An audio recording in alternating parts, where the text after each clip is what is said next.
안녕하세요, 여러분. 오늘은 13세기 이탈리아의 탐험가 마르코 폴로와 그의 놀라운 동방 여행에 대해 이야기해 보려고 합니다. 마르코 폴로의 여행기 동방견물록은 세계 역사상 가장 영향력 있는 여행 기록 중 하나로 꼽힙니다. 이 책은 당시 유럽인들에게 상상조차 어려웠던 동방 세계의 신비와 경이로움을 생생하게 전달했습니다. 마르코 폴로는 1254년 베네치아의 상인 가문에서 태어났습니다. 그의 아버지 니콜로와 삼촌 마페오는 이미 동방 무역에 종사하고 있었고 마르코가 태어나기 전 동방으로 떠났습니다. 어린 마르코는 아버지를 만난 적 없이 자랐고 어머니와 친척들의 보살핌을 받으며 성장했습니다. 상인 가문의 자제답게 그는 무역, 회계, 외국어 등을 배우며 자랐습니다. 1271년 17세의 마르코 폴로는 아버지와 삼촌과 함께 대여정을 시작합니다. 이들은 교황 그레고리오 10세의 친서와 성유를 가지고 떠났는데 이는 몽골 제국의 황제인 쿠빌라이 칸의 요청에 따른 것이었습니다. 이 여정은 약 24년간 지속되었고 마르코 폴로의 인생을 완전히 바꿔놓았습니다. 여정의 첫 단계는 지중해에서 페르시아까지였습니다.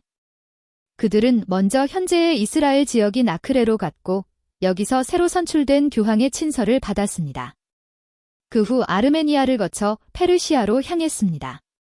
페르시아에서 그들은 원래 호르무즈 해협을 건너려 했으나 배의 상태가 좋지 않아 육로를 택했습니다. 이제 그들은 중앙아시아를 횡단하기 시작했습니다. 테르만과 호라산을 지나 현재의 아무다리아인 옥서스 강을 건넜고 파미르 고원을 넘어 카슈가르에 도착했습니다. 이 여정 동안 마르코 폴로는 다양한 문화와 풍습을 경험했습니다. 예를 들어 그는 바그다드 근처에서 기도로 산을 움직였다는 전설적인 이야기를 들었고 중앙아시아에서는 암살단으로 알려진 산상의 노인 이야기를 접했습니다. 카슈가르에서 그들은 실크로드를 따라 타클라마칸 사막을 건넜습니다.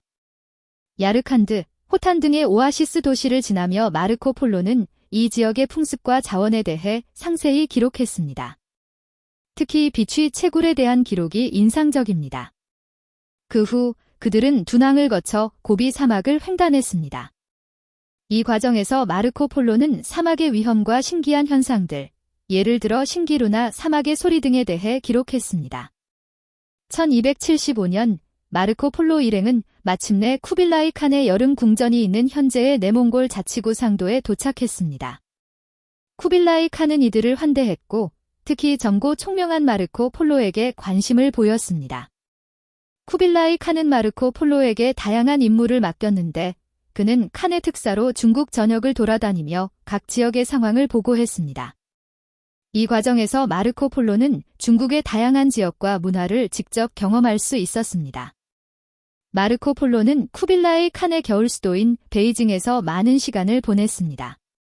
그는 이곳에서 원나라의 행정체계, 우편제도, 화폐 시스템 등을 자세히 관찰하고 기록했습니다. 특히 그는 중국의 종이 화폐 사용과 효율적인 교통 시스템에 깊은 인상을 받았습니다.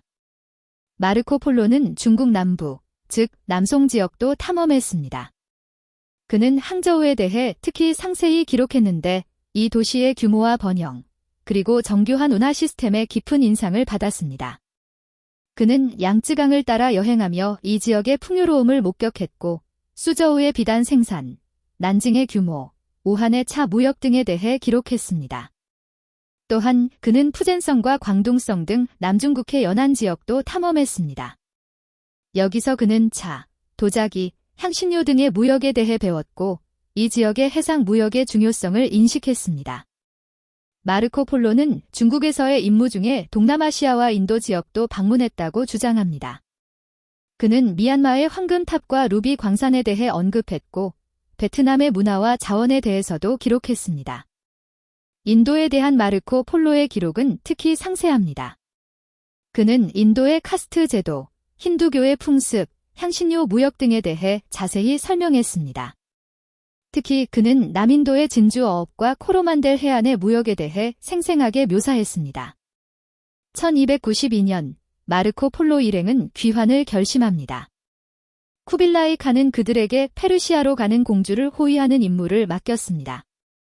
이번에는 육로가 아닌 해상 루트를 택했습니다. 그들은 취안저우에서 출발하여 말라카 해협을 지나 수마트라, 스리랑카, 인도를 거쳐 페르시아만으로 향했습니다. 이 귀한 여정에서 마르코 폴로는 동남아시아의 여러 섬들을 방문했습니다. 그는 자바의 향신료 무역, 수마트라의 식인 풍습에 대한 소문, 안다만 제도의 원주민들에 대해 기록했습니다. 하지만 이 귀한 여정은 순탄치 않았습니다. 그들은 폭풍우, 해적, 질병 등 다양한 위험에 직면했습니다. 특히 인도양을 건너는 과정에서 많은 선원들이 목숨을 잃었다고 합니다. 1295년 24년간의 여정 끝에 마르코 폴로 일행은 마침내 베네치아로 돌아왔습니다. 그러나 그들의 모습은 너무나 변해 있어서 처음에는 가족들조차 그들을 알아보지 못했다고 합니다.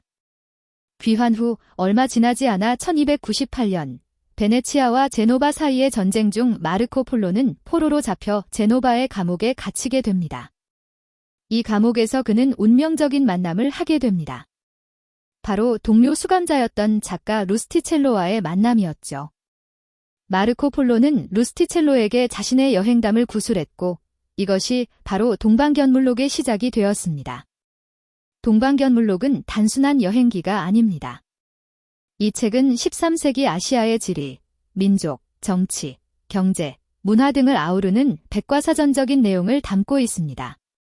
특히 중국과 몽골에 대한 상세한 묘사는 당시 유럽인들에게 큰 충격을 주었습니다. 마르코 폴로는 중국의 거대한 도시들, 정교한 행정 시스템, 발달된 농업과 상업에 대해 상세히 기록했습니다. 마르코 폴로의 동방견물록은 출간 직후부터 큰 반향을 일으켰습니다. 많은 사람들이 그의 이야기를 믿기 어려워했지만 동시에 이 책은 동방에 대한 유럽인들의 호기심을 크게 자극했습니다. 동방견물록은 이후의 탐험가들에게 큰 영감을 주었습니다. 크리스토퍼 콜럼버스도 이 책을 읽고 동방으로 가는 새로운 항로를 찾으려 했다고 알려져 있습니다. 마르코 폴로의 기록은 유럽인들에게 동양 문화에 대한 이해를 넓혀주었습니다. 특히 중국의 종이 화폐, 석탄 사용, 우편 제도 등은 유럽인들에게 큰 충격을 주었습니다. 그의 책은 동서양 문화 교류의 중요한 이정표가 되었고 이는 르네상스와 대항해 시대의 밑거름이 되었습니다. 하지만 마르코 폴로의 이야기 중 일부는 과장되거나 잘못된 것으로 여겨집니다. 예를 들어 그는 중국에서 가장 중요한 문화적 상징인 만리장성에 대해 언급하지 않았습니다. 또한 일부 학자들은 그가 실제로 중국에 가지 않고 다른 여행자들의 이야기를 모았었을 가능성을 제기하기도 합니다. 마르코 폴로는 1324년 베네치아에서 생을 마감했습니다. 그의 마지막 말은 내가 본 것의 절반도 이야기하지 않았다는 것이었다고 전해집니다. 이 말은 그의 여행이 얼마나 광대하고 놀라운 것이었는지를 잘 보여줍니다. 오늘날 학자들은 마르코 폴로의 기록을 보다 객관적으로 평가하려 노력하고 있습니다. 그의 기록 중 일부는 과장되거나 잘못된 것일 수 있지만 전반적으로 13세기 아시아의 모습을 이해하는 데 중요한 자료로 인정받고 있습니다. 마르코 폴로의 여행과 동방견물록은 700년이 지난 지금까지도 우리에게 호기심과 모험심을 불러일으키고 있습니다. 그의 이야기는 우리에게 넓은 세상에 대한 호기심과 다른 문화를 이해하려는 열린 마음의 중요성을 일깨워줍니다. 여러분, 오늘 마르코 폴로의 대여정을 함께 따라가 보았습니다. 그의 모험은 단순한 여행 이상의 의미를 지니고 있습니다. 그것은 동서양 문화의 만남이자 인류의 지식 확장의 역사적 순간이었습니다. 마르코 폴로가 묘사한 동방의 모습은 당시 유럽인들에게 믿기 힘든 것이었습니다. 그가 본 중국의 거대한 도시들, 정교한 도자기, 종이 화폐의 사용 등은 유럽의 상상을 뛰어넘는 것이었죠. 특히 항저우에 대한 그의 묘사는 유명합니다. 그는 이 도시를 천국의 도시라고 불렀고 그 규모와 아름다움, 번영에 대해 상세히 기록했습니다. 마르코 폴로는 또한 몽골 제국의 통치 체제에 대해서도 자세히 기록했습니다. 그는 쿠빌라이 칸의 궁정 생활, 행정 시스템, 군사 조직 등을 상세히 관찰하고 기록했습니다. 특히 그가 묘사한 칸의 여름 궁전 샹두는 후대의 많은 상상력을 자극했습니다. 영국의 시인 세뮤얼 테일러 콜리지는 이를 바탕으로 유명한 시 쿠블라 칸을 썼죠. 마르코 폴로의 기록은 단순히 지리적 정보만을 담고 있는 것이 아닙니다. 그는 각 지역의 풍습, 종교, 경제활동 등 문화적 측면에도 큰 관심을 보였습니다. 예를 들어 그는 티베트의 불교 문화, 인도의 카스트 제도, 페르시아의 조로아스터교 등에 대해서도 기록을 남겼습니다. 그의 여행기는 또한 당시의 무역 루트와 상품에 대한 귀중한 정보를 제공합니다. 실크로드를 따라 이동하면서 그가 관찰한 비단, 향신료, 보석 등 다양한 상품들에 대한 기록은 후대의 상인들에게 중요한 정보가 되었습니다. 마르코 폴로의 동방견물록이 유럽에 미친 영향은 실로 엄청났습니다. 이 책은 유럽인들에게 넓은 세계에 대한 인식을 심어주었고, 이는 르네상스 시대의 지적 호기심 증대와 대항해 시대의 시작에 중요한 역할을 했습니다. 크리스토퍼 콜럼버스는 마르코 폴로의 책에 큰 영향을 받았다고 알려져 있습니다. 그는 동방견물록의 사본을 가지고 다니며 자주 참고했다고 합니다. 콜럼버스가 서쪽으로 항해하여 동방에 도달하려 했던 것도 마르코 폴로의 영향이 컸다고 볼 수 있습니다. 마르코 폴로의 기록은 지도 제작에도 큰 영향을 미쳤습니다. 14세기와 15세기의 많은 지도들이 그의 기록을 바탕으로 만들어졌습니다. 특히 1375년에 제작된 카탈란 지도는 마르코 폴로의 정보를 많이 반영하고 있습니다. 그러나 마르코 폴로의 기록에 대한 의문도 제기되었습니다. 일부 학자들은 그가 실제로 중국에 가지 않았을 수도 있다고 주장합니다. 그의 기록에 중국의 중요한 문화적 특징들, 예를 들어 차 마시는 풍습이나 여성의 전족 등에 대한 언급이 없다는 점을 지적합니다. 또한 그가 중국에서 17년간 머물렀다고 주장함에도 불구하고 중국어를 배우지 않은 점, 그리고 중국 문헌에 그의 이름이 등장하지 않는다는 점 등도 의문으로 제기됩니다. 하지만 이러한 의문들에도 불구하고 마르코 폴로의 기록이 가지는 가치는 여전히 큽니다. 그의 기록은 13세기 아시아의 모습을 이해하는 데 중요한 자료가 되고 있으며 당시의 세계관을 이해하는 데도 큰 도움이 됩니다. 마르코 폴로의 이야기는 오늘날까지도 우리에게 많은 것을 시사합니다. 그의 여행은 단순히 물리적인 이동이 아니라 문화와 문화 사이의 소통이었습니다. 그는 다른 문화를 열린 마음으로 관찰하고 이해하려 노력했습니다.